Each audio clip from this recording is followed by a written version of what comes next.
ভালো আর্কিটেক্ট কিছুটা সংগ্রামী হবে। যে মানুষ সংগ্রামী নয় সে কিন্তু আসলে সমাজের কোনো পজিটিভ ব্যক্তি নয়। প্রতিবাদ করতে হবে। আমরা ওই যে অনেক সময় রাস্তায় নামি, পরিবেশ আন্দোলন করি, এটা করি, বেশি চাল ডালের দাম বেড়ে গেলে আমরা রাস্তায় যাই, প্রতিবাদ করি। এটা একটা পদ্ধতি সংগ্রামের।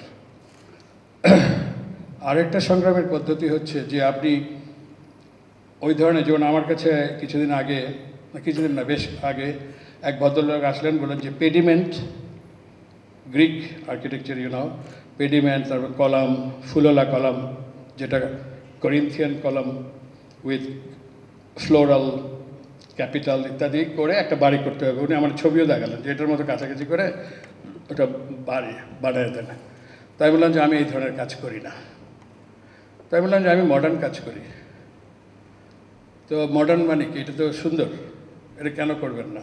এটা আমার ভালো লাগে, আপনি করে দেন, আপনাকে আমি টাকা দেবো, আপনি করে দেবেন, এটাই তো কথা। তাই বললাম যে না, আমি এই ধরনের ডিজাইন করি না, কারণ আমি এই ডিজাইনকে আমি আমার সময়ের জন্য মনে করি এটা অবসোলিউট ডিজাইন। এই ডিজাইন অনেক আগের, এটা এখন চলবে না। আমি আধুনিক বিল্ডিং ডিজাইন করি। তো উনি ওইটাই করবে, তো শেষ পর্যন্ত আমি না করে দিয়েছি।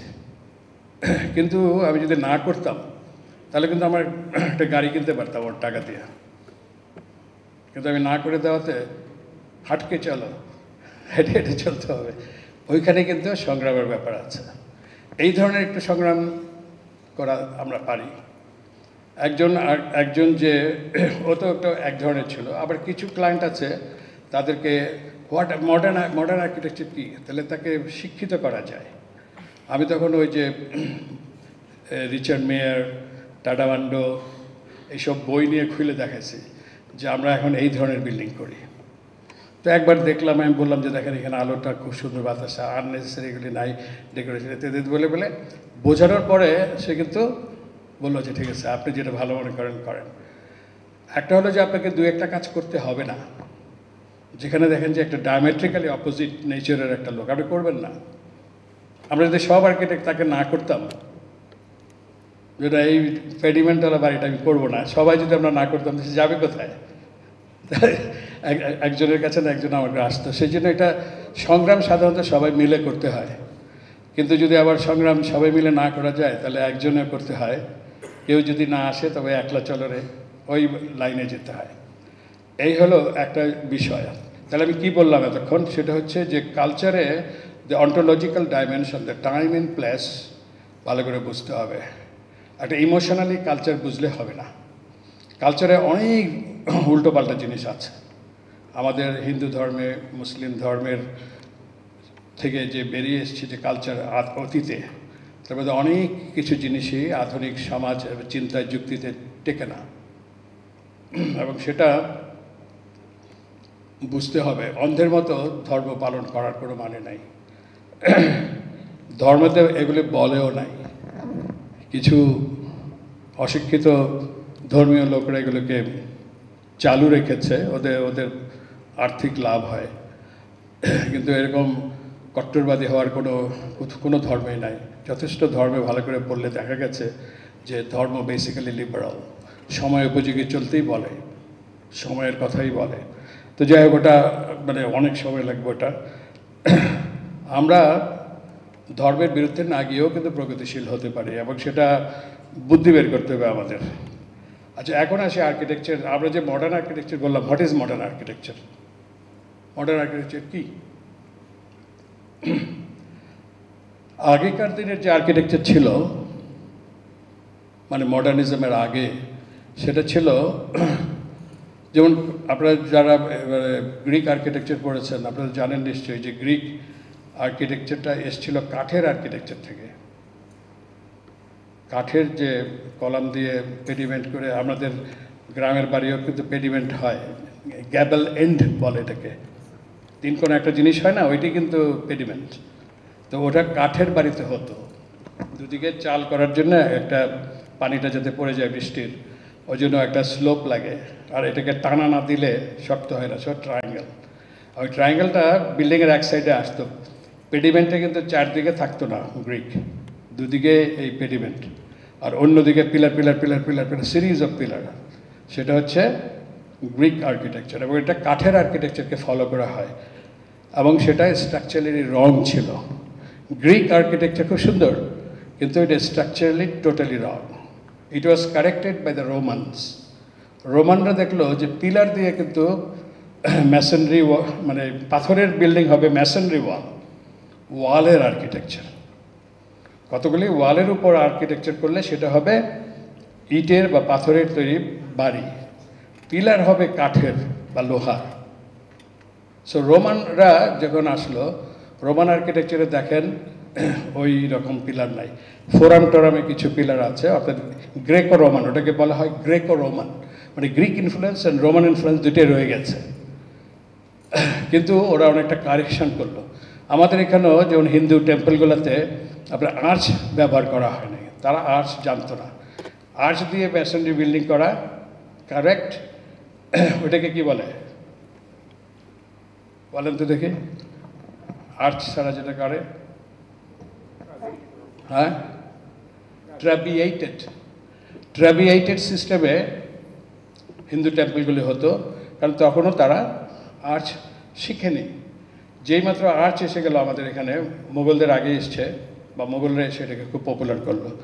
সো সব দেশে এটা হয়েছে, আস্তে আস্তে মানুষ শিখেছে। সো আমাদের এখানেও, আমাদের বাঙ্গালে আর্চ ছিল না, আমাদের পাহাড়পুর ময়নামতিতে কোনো আর্চ পাওয়া যায়নি। আর্কিউয়েটেড বলি আমরা, আর্কিউয়েটেড স্ট্রাকচার নাই, আমাদের ছিল ট্র্যাবিয়েটেড, একটু একটু বের করে করে করা হতো। তো আমাদের এই trabeated system was not very efficient, ওটার থেকে আর্চ সিস্টেম অনেক ভালো।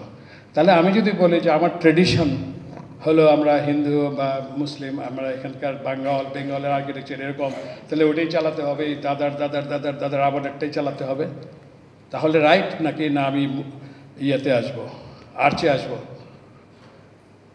এখন আমরা যখন কংক্রিটের স্ট্রাকচার ডিজাইন করতে পেরেছি, তখন আমরা আর্চে বাদ দিয়ে দিছি, এটাই রাইট নাকি না এখনও আবার ওই আর্চে যাব? কারণ আমার বাপদাদারা মোগল বিল্ডিংয়ে থাকতো। তাহলে কী কালচার, কী ট্রেডিশন, কি মূল ট্রেডিশন হচ্ছে উপরের দিকে ফিউচার লুকিং। পৃথিবীর সমস্ত মানুষ যে সমস্ত দেশে প্রগতি হয়েছে, তারা কিন্তু ভেঙে চুরে, সমাজকে ভেঙে চুরে নতুন করে গড়েছে। আমাদের ধর্মের আমাদের যে প্রফেট মোহাম্মদ, উনি যখন আরব দেশে আসলেন, কি ছিল? আমরা বলি উনি পত্তলিক ছিল, এবং সবাই পূজা করতো, 360টা ইয়ে ছিল পূজা করার, দেবদেবীর মূর্তি ছিল। তো সেটাকে উনি কী করলেন? সব বাদ দিয়ে দিলেন না, বাদ দিয়ে বলেন আজকে থেকে এইসব চলবে টলবে না, এক আল্লাহ আছে, এখন তুমি নামাজ পড়ো ইত্যাদি। তো আমরা তো মেনে নিয়েছি, আরব দেশ মেনে নিয়েছে, পরে আমরা ইনফ্লুয়েসড হয়েছে। তাহলে হজরত মোহাম্মদকে বলা যায় উনি পুরো ট্রেডিশন নষ্ট করে দিয়েছেন, তাহলে তো ওর মানে জেল হওয়া উচিত। কিন্তু আমরা তো ওকেই প্রশংসা করি, এই ভেঙে টেঙে দিছে বলে। যে কোনো লোক যখন পুরনো সিস্টেম যেটা চলে না, সেটাকে ভেঙে চুরে আবার নতুন রিফর্ম করে, সেই কিন্তু সত্যিকারের মানুষ। সো আর্কিটেকচারের দুটো জিনিস আছে, একটা হচ্ছে যে পুরনো জিনিস যদি সেই গৌতম বুদ্ধ বা অশোকের আমল বা মুঘল আমলে যদি আপনার কিছু মনে হয় যে এটার এখনও সুন্দর প্রয়োগ আছে, এবং এটা সায়েন্টিফিক্যালি আসতে হবে, not at all by emotional means. আমার ভাল লাগে, এই ভাল লাগে কথাটা চলবে না, এটা প্রযোজ্য হতে পারে, বিকজ এটার মধ্যে ভালো ব্যাপার আছে, সেই জিনিসগুলো নিব আমরা। আরেকটা হলো আমরা ভেঙে ফেলে আবার নতুন করে করতে হবে, প্রগতিশীল নাহলে আপনি হবেন না। আপনারা দেখেন এই যে ডেমোক্রেসি যে ব্যাপারটা আসলে, এটা কিন্তু সব কিছু ভেঙে টেঙেই আসছে, রাজতন্ত্র, তারপরে নানান ধরনের। এখন ডেমোক্রেসিতে আমরা 4 বছর পর পর একটা পার্টিকে আমরা ভোট দিয়ে তৈরি, যদি সুস্থ সিস্টেমে, সঠিক সিস্টেমে, এবং এই 4 বছর বা 5 বছর তারা যারা হয়, তারা কাজ দেখাতে হয়, স্কুল কলেজ মসজিদ মন্দির যা বলেন, খেলাধুলার জায়গা, অফিস আদালত, রাস্তাঘাট, বিজনেস বাড়িয়ে ইত্যাদি করে দেশের সম্পদ বাড়িয়ে যদি তারা পারে, তাহলে নেক্সট টাইম আমরা ওকেই ভোট দেব। আর যদি না পারে, তাহলে ভোট না দিয়ে আরেকটা দলকে দেবো। এটা হলো ডেমোক্রেসি। কিন্তু ডেমোক্রেসিও যদি নষ্ট করে ফেলে, যেমন ধরেন আমাদের দেশে এখন যা চলছে যে ভোট দেওয়া লাগে না এখন, এটা হলো ডেঞ্জারাসলি ক্ষতিকর। মানে ভোট দিয়ে যে আপনি যারা ভালো কাজ করে তাদেরকে যে আমরা নির্বাচিত করবো, এটা সিস্টেম নষ্ট হয়ে গেছে। সো নষ্টগুলো আপনার চোখে পড়তে হবে। আমি এমন একজন আর্কিটেক্ট না যে আমি ডিজাইন করলাম বাস আমার কাজ শেষ, তাহলে কিন্তু হবে না। কারণ আমি তাহলে আমার পরবর্তী আর্কিটেক্টের জন্য কিছু করে যাচ্ছি না, আরও খারাপ অবস্থাটা করে ছেড়ে দেব। আমাকে একটু কষ্ট করতে হবে, আমাকে একটু ত্যাগ করতে হবে, যাতে করে আমার নেক্সট জেনারেশনের আর্কিটেক্টরা, আমরা শুধু আর্কিটেক্ট নিয়েই কথা বলবো, কারণ সেটাই আমাদের মানে আমাদের সঙ্গে জড়িত। আমরা সমস্ত বাংলাদেশের সব দায়িত্ব আমরা নিতে পারি না। তো এই ব্যাপারটা হতে হবে, অর্থাৎ আপনাকে প্রগতিশীল হতে হবে, যেটার মধ্যে যুক্তি নাই, যেটা লজিক্যাল না সেটা বাদ দিতে হবে, এবং নতুন যেটা ভালো, যেটা দেশে হোক বিদেশে হোক আপনাকে নিতে হবে। আপনি শুধু কালচার যদি দেখি তাহলে তো বিদেশ থেকে নিতে পারবো না। আমার যদি এমন হয় যে আমার দেশের কালচারে মিলে না, আমার দেশের কালচারে মিলে না করতে থাকে, আমি কিছু বাইরের থেকে নিতে পারবো না। কিন্তু যেই জাতি সবচেয়ে বেশি বাইরের থেকে নিয়েছে তারাই সবচেয়ে প্রগতিশীল। ইংরেজি ভাষাকে বলা হয় পৃথিবীর সবচেয়ে বেশি হাইব্রিড ল্যাঙ্গুয়েজ। অনলি 15 to 20% শব্দ ইংরেজি, আর 80 to 85% শব্দই কিন্তু বাইরের। জার্মান, ইটালিয়ান এবং ফ্রেঞ্চ, স্ক্যান্ডিনেভিয়ান, এইসব শব্দ এসে ইংরেজি ভাষা হয়েছে, এবং তারা গর্ব করে যে আমাদের এই ভাষা সবচেয়ে বেশি মিশ্র ভাষা, হাইব্রিড ভাষা, এবং সেই জন্যই আমরা সবচেয়ে বেশি উন্নত। আপনি যদি আপনার কালচার সম্পর্কে আপনি মনে করেন আমার কালচার, আমার বাঙালি কালচার এবং অন্য কোনো কালচার আমার দেখার দরকার নাই,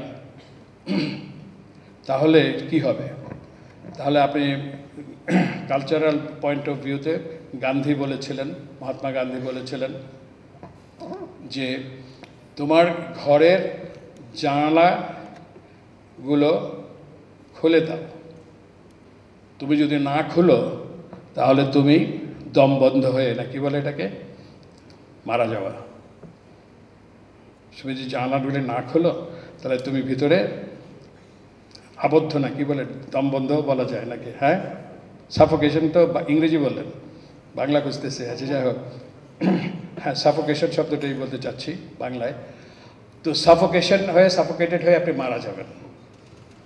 সেই জন্যে আপনার জানালাগুলি খুলতে হবে, কিন্তু আপনি সবগুলি জানালা খুলে দিয়েন না, তাহলে বাতাস এসে ঘর উড়িয়ে নিয়ে চলে যাবে, ঝড় এসে ঘর উড়িয়ে নিয়ে যাবে। উনি মিন করেছেন তুমি কিন্তু কূপমণ্ডূপ হয়ে থেকো না, তোমার কালচার করে আমার বাঙালি কালচার, আমি অন্য কিছু যাব না, এটা কিন্তু কখনো কালচার ট্রেডিশনের কথা নয়।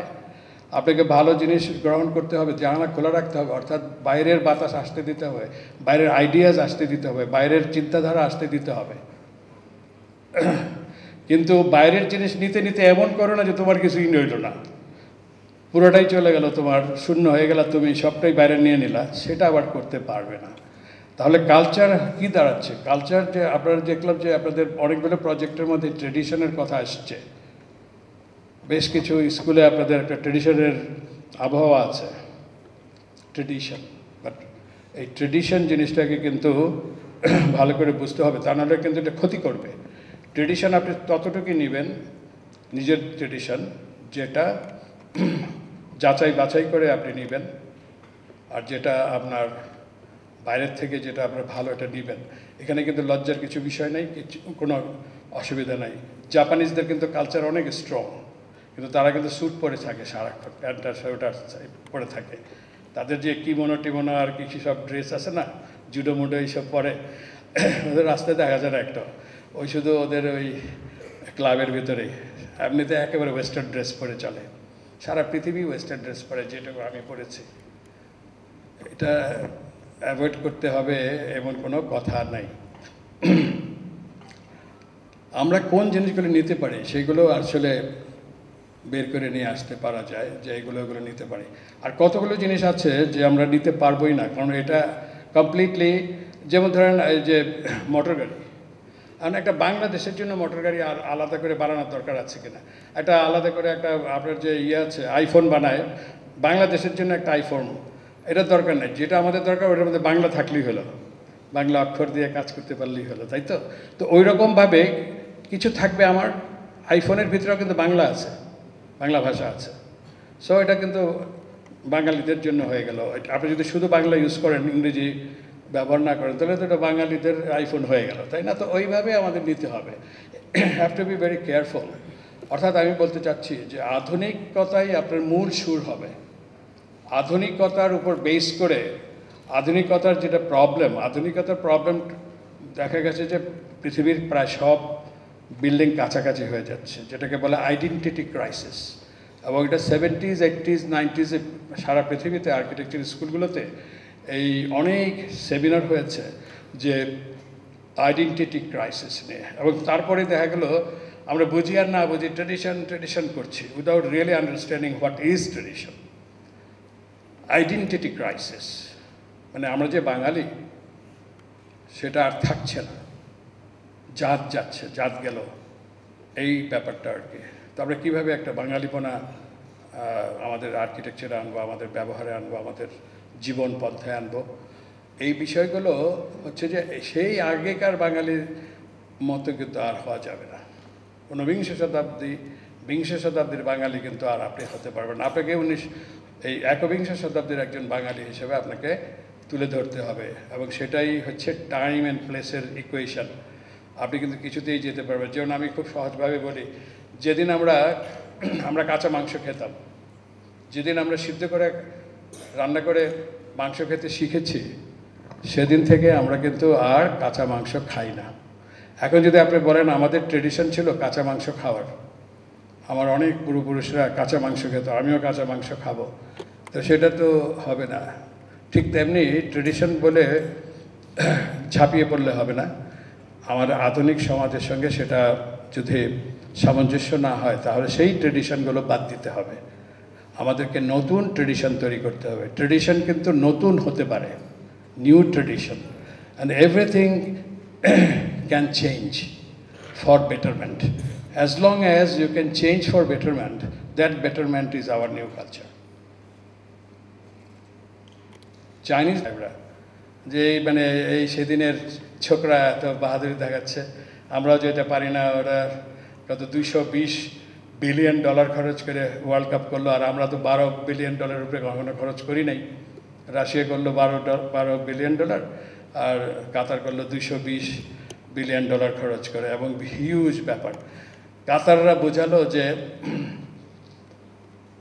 আমরা তোমাদের সাথে ভালো পারি, বেটার, আমাদের life is better now compare to the western quality of life. তাহলে ওটা করবে না কি করবে না, এগুলো নিয়ে ডিবেট করতে পারেন। কাতার সব ভুল করেছে? কাতারে যদি যাই বা দুবাই যাই, শুধু টেন্ট দেখবো, এটাই কি ঠিক ছিল? অনেকগুলো টেন্ট আর খেজুর গাছ আছে প্রত্যেকটা টেন্টের পাশে 2টা করে। ডু ইউ থিঙ্ক যে সেটাই ওদের কালচার হওয়া উচিত ছিল?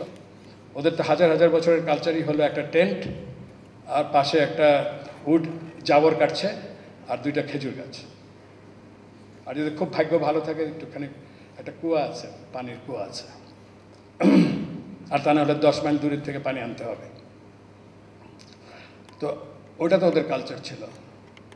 তাহলে কি আপনি বলতে চান যে আরবরা সব খারাপ করছে? এখন অ্যানালাইসিসে দেখা গেছে প্রথম দিকে বলা হতো যে কাতাররা যখন তেল শেষ হবে তখন মজা বুঝবে, একদম ডুবে যাবে। সেই আগের আবার সেই টেন্টের মধ্যে ছিদ্রিওয়ালা টেন্ট, কারণ টেন্ট আর পাবে না তখন, ওই পুরানগুলোরে খুঁজে টুজে বের করে আবার এগুলো করে থাকবে। কিন্তু ওরা বলছে যে না, আমাদের এগ্রিকালচার, আমাদের যা যা দরকার, ইন্ডাস্ট্রি আমরা সব ডেভেলপ করছি, অ্যাট দ্য সেম টাইম আমরা সিটি ডেভেলপ করছি। দুবাই, কাতার এখন কিন্তু হাইয়েস্ট ইয়ের মধ্যে আছে, ট্যুরিস্ট ডেস্টিনেশন কিন্তু এখন দুবাই অনেক উপরে আছে। এবং দুবাই এয়ারপোর্টের মধ্যে পৃথিবীর সবচেয়ে বেশি লোক আসে, বোধহয় জানেন আপনারা।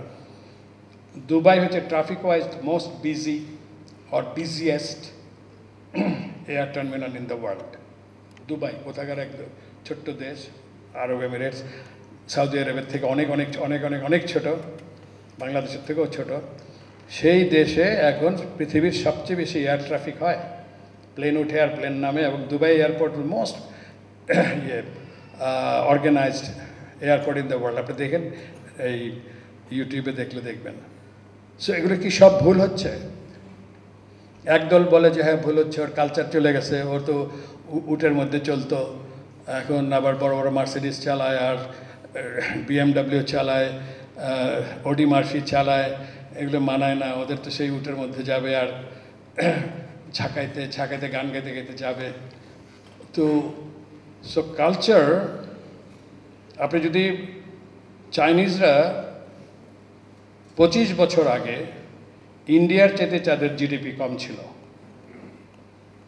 25 বছর আগে, জাস্ট 25 বছর আগে 1998-97-এর সময় ইন্ডিয়া থেকে অনেক কম ছিল জিডিপি চায়নার, এবং সেই সময় পাকিস্তান এই এলাকার মধ্যে সবচেয়ে বেশি ছিল, বাংলাদেশ একদম সবচেয়ে দরিদ্র ছিল। এখন চায়নার পার ক্যাপিটা ইনকাম হচ্ছে $15,000, ইন্ডিয়ার হচ্ছে $2,000 মতো, আমাদের $2,500, আমরা ইন্ডিয়া থেকে বেশি, পাকিস্তানের $1,300-1,400। So the whole thing change. কীভাবে? আমাদের দেশে ইন্ডাস্ট্রিয়ালাইজেশন হয়েছে, বিশেষ করে গার্মেন্টস, এবং তাতে করে খালি পায়ে লোক এখন আর দেখা যায় না, যেটা আমরা ছোটোবেলায় প্রায় 50% লোকরে দেখতাম খালি পায়ে চলছে, জুতা কেনার পয়সা নেই, স্যান্ডেল কেনার পয়সা নেই। সো ইকোনমিক ডেভেলপমেন্ট করতে গেলে আপনাকে কিছু নতুনত্ব আনতে হবে, শুধু আর্কিটেকচার চিন্তা করলে তো হবে না। সো আর্কিটেকচার, আমাদের নিড, আমাদের সত্যিকারের কালচার, এগুলো রেখে দেখেন অ্যারাবরা এত সব করছে, তারপরে কিন্তু ওদের ড্রেস ছাড়ে নাই। অ্যারাবরা করেছে কি, টেন্ট বলছে জাগ, টেন্টে জাগিয়া, উটগুলির ছেড়ে দিছে, কিন্তু তারা তাদের ড্রেস একদমই স্যুট পরে না ওরা। এই সালমান সাহেব, আরব দেশের প্রিন্স, অথবা মাকদুম, ইউএর যে আমির, এরা কেউ কিন্তু প্যান্ট শার্ট স্যুট পরে না, ওরা সবসময় ওদের ড্রেস পরে। ওদের ড্রেসটা ওরা মেনটেন করছে, ওরা সামহাও দেখেছে যে that gives them dignity, that gives them identity crisis যেটা বলছিলাম, and that gives them comfort, সব কিছু। এবং এই ড্রেসের একটা সৌন্দর্য আছে, এবং আপনি দেখবেন যে অ্যারাবরা যখন ওই সুন্দর করে ওই ড্রেস চলে, তাদের কিন্তু ওই স্যুট কোটওয়ালার থেকে কম লাগে না। So they have found out যে ওদের ট্রেডিশনটা not less than the western tradition. কিন্তু আমরা যখন দেখলাম আমাদের যে আমরা যেটা পড়তাম ধুতি পায়জামা পাঞ্জাবি, আমরা দেখলাম যে সাহেবের মতো ড্রেস পরলেই বেটার দেখা যায়, সো আমরা ড্রেসটা চেঞ্জ করে ফেলছি। This is just like that, and you have every right to do that. আমরা কোথায় গিয়ে এখন আছি, ভাত ডাল আর মাছ, ইলিশ মাছের ওই জায়গায় কিন্তু আমরা স্টিক করে যাচ্ছি, তাই না? খাদ্যাভ্যাসে কিন্তু আমরা বাঙালি আছি, জলপাইয়ের আচার একটু কিংবা তেঁতুল, আমরা ওগুলোর মধ্যে আছি। সো আমাদের কালচার, এটা নিয়ে মাথা ঘামানোর বেশি দরকার নেই। দরকার যেটা হচ্ছে যে আপনি কিভাবে একটা আধুনিক সমাজ তৈরি করবেন, একটা ইকোনমিক্সের দিক থেকে সারা পৃথিবীর সঙ্গে আপনার একটা কম্পিটিশন আছে, স্ট্যান্ডার্ডাইজেশন আছে, তার সঙ্গে আপনাকে চলতে হবে, প্লাস আপনার বাংলাদেশের সঙ্গে আসতে হবে। সো মডার্ন আর্কিটেকচারকে আমরা কেন মানে আমরা গ্রহণ করলাম? মাজহারুল ইসলাম প্রথম মডার্ন আর্কিটেকচার নিলেন, আমরাও যেটুকুই কাজ করেছি সম্পূর্ণভাবে মডার্ন আর্কিটেকচারের উপর বেস করে কাজ করেছি। তার কারণ হলো মডার্নিজম হচ্ছে অ্যাবস্ট্রাক্ট প্রিন্সিপালস। আমরা দেখলাম যে ফুল লতা পাতা, সিমেন্টের মধ্যে ফুল লতা পাতা আঁকার কোনো মানে নাই। একটা সিমেন্ট দিয়ে ফুল লতা পাতা কেন আঁকবো? কিংবা মার্বেলের ভিতর আবার সাদা মার্বেলের মধ্যে লাল রঙের ফুল কেন আমি করব? আমার যদি ফুল এতই পছন্দ হয়, তাহলে আমি আমার দেয়ালের মধ্যে সুন্দর একটা ক্রিপার উঠাবো যেখানে ফুল হয়, এবং তারা তাজা ফুল, ন্যাচারাল ফুল, গন্ধওয়ালা ফুল, পাখি আসবে, মৌমাছি আসবে, ওই ফুল আমি চাই। নাকি আপনি মার্বেলের মধ্যে অনেক দামি পাথরের দিয়ে ফুল চান? আমরা দেখলাম সেটা নকল, সেটা আসল না। আমরা ট্রুথের দিকে গেলাম। Modern architecture was trying to find out what is truth about architecture. This decoration is totally unnecessary. ওই যে নিডের কথা বলছিলাম, দ্যাট ইজ নট নিডেড। আমরা দেখেন ইদানিংকালে আর্কিটেক্টরা খুব গাছপালা লাগাচ্ছে, জানালা দিয়ে গাছ দেখা যায়, ঘরের ভিতরে জানালা নিয়ে আসছে, ওয়ালের মধ্যে গাছ যাচ্ছে, সেটাই তো decoration. It's a new kind of decoration. আমরা সেই লতাপাতাই করছি, আসল লতাপাতা করছি। So we are much more honest. সেই পাথরের মধ্যে খোদাই করা ফুল লতাপাতা আমরা করছি না, বা প্লাস্টারের মধ্যে ফুল এঁকে সবুজ রং করে গোলাপি রং করে করছি না। এবং সেইটা মনে রাখতে হবে যে আমরা এখন ট্রুথফুল আর্কিটেকচার করছি, অনেস্ট আর্কিটেকচার করছি, অনেস্ট এক্সপ্রেশন। অর্থাৎ যখনই আমরা একটা লাইন টানি, এখন আমি আর্কিটেকচারে আসি, আমরা যখন একটা লাইন টানি, দ্যাট লাইন বিকামস এ ওয়াল। আমরা যে প্ল্যানে একটা দাগ দেই, দাগটা কিন্তু মানে আছে, না বুঝে দাগ দিলে হবে না। The moment you draw a line on the paper, আপনার মনে করতে হবে। আপনার যদি মাথায় এটা না থাকে তাহলে কিন্তু আপনি আর্কিটেকচারালি ওরিয়েন্টেড এখনও হননি। আর্কিটেকচারাল ওরিয়েন্টেশন যদি আপনার হয়, আপনার একটা লাইন টানলে আপনার মাথার মধ্যে থাকবে এটা একটা দেয়াল।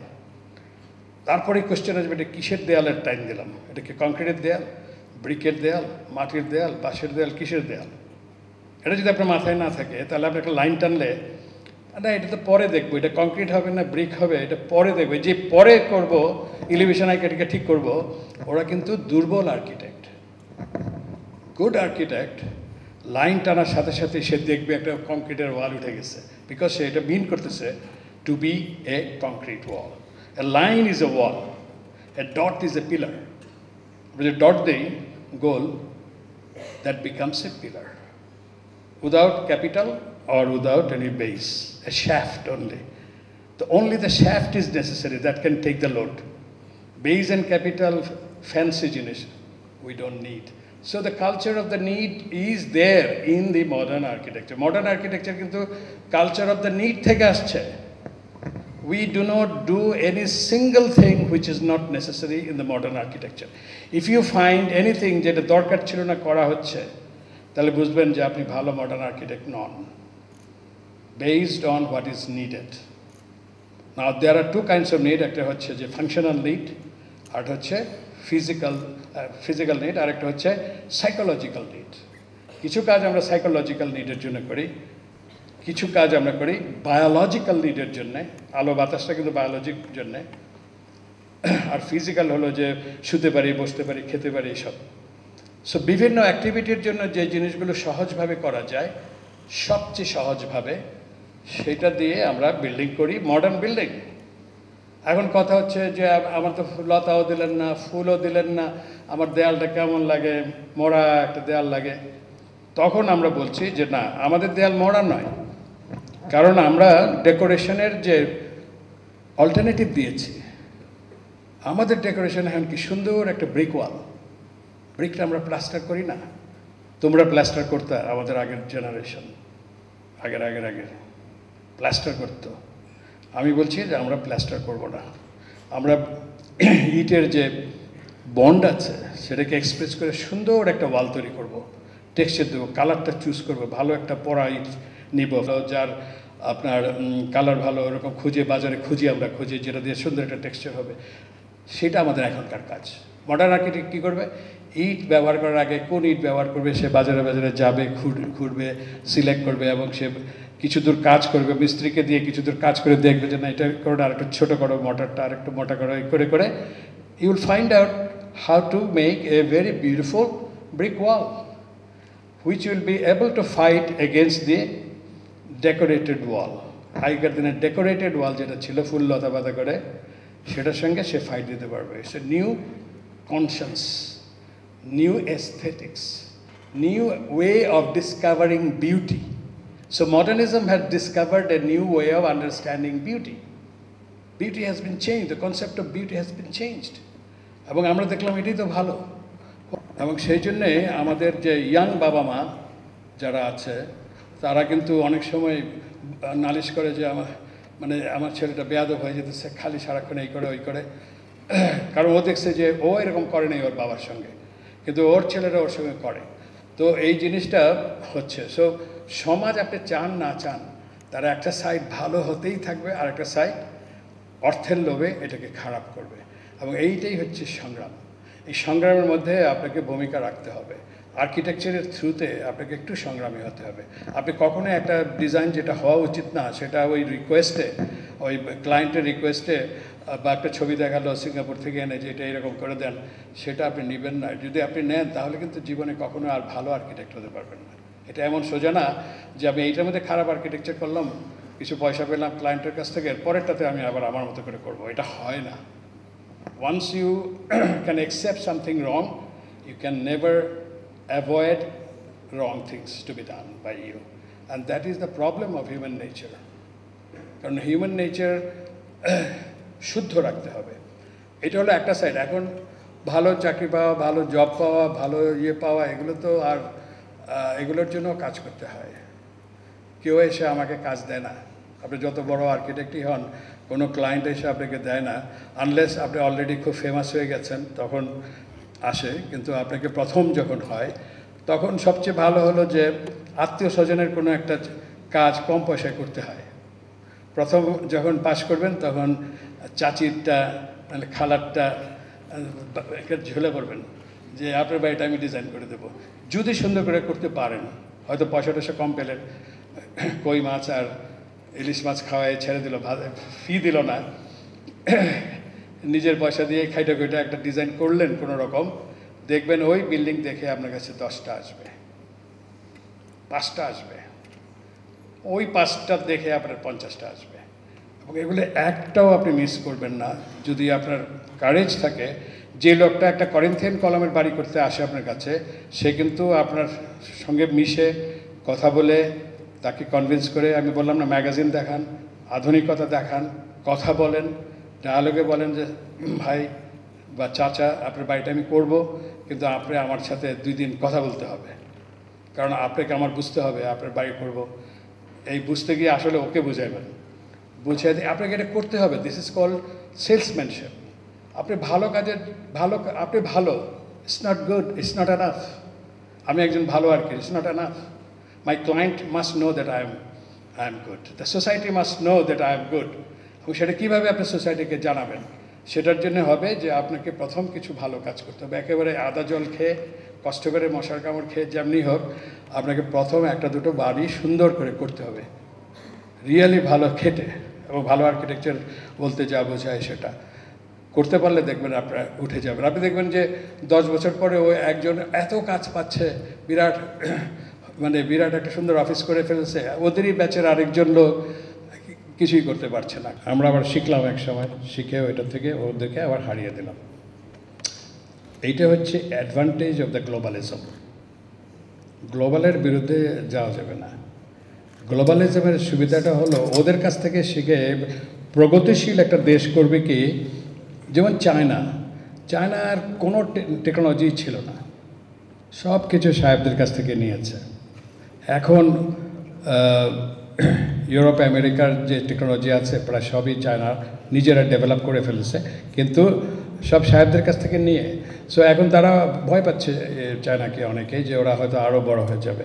সো ইউ সি, গ্লোবালিজমের একটা লাভ আছে। গ্লোবালিজমের ভিতর দিয়েই কিন্তু আপনি কোন জায়গায় আছেন সারা পৃথিবীতে, আপনার নলেজে, আপনার এক্সপিরিয়েন্সে, আপনার মেধা দিয়ে আপনি কোন জায়গায় আছেন সেটা যেমন বিচার করা যাচ্ছে, সেটা কিন্তু অন্য কোনো অবস্থাতে হবে না। এই যে অলিম্পিক হয়, ইন্টারন্যাশনাল ফুটবল খেলা হলো, কোন দেশ ফার্স্ট হবে, এই যে একটা চলছে গ্লোবালের ভিতর দিয়ে, না হলে তো হতো না। ফুটবলের নিয়ম তো সারা পৃথিবীতে একটাই, তাই না? ওই যে ফিফা খেলতে গেলে কি বাংলাদেশের জন্য কি আলাদা ফুটবলের নিয়ম আছে? নাই, একটাই নিয়ম। So that's a global rule. সেই গ্লোবাল রুলের মধ্যেই থেকেই আমাকে কাজ করতে হবে, যে কোনো দেশের লোক কাজ করে। আর্জেন্টিনা